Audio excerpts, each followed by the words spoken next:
Buongiorno! Oggi vi sveleremo i segreti delle anfore esposte al Museo Nazionale di Archeologia del Mare di Caorle. Realizzate in terracotta in epoca romana tra il III secolo a.C. e il II secolo d.C., hanno una forma del tutto speciale. Sono dotate di stretta imboccatura, 2 manici, anse, per facilitarne il trasporto, e un puntale all'estremità per lo stivaggio su file parallele nelle stive delle navi. A cosa servivano? Le anfore contenevano vino, olio, olive e garum, la famosa salsa di pesce considerata una prelibatezza nella cucina romana.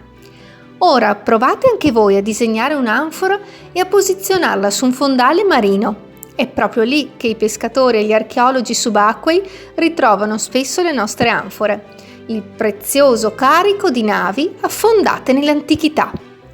Rimaste immerse sott'acqua per centinaia di anni, come indicano le incrostazioni marine sulla superficie di alcune di esse, costituiscono una eccezionale testimonianza degli antichi traffici commerciali.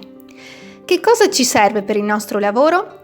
Un foglio azzurro, della carta crespa verde e della carta velina blu, alcuni disegni di anfore e dei colori, della sabbia o, in alternativa, della farina gialla, forbici, colla vinilica e conchiglie.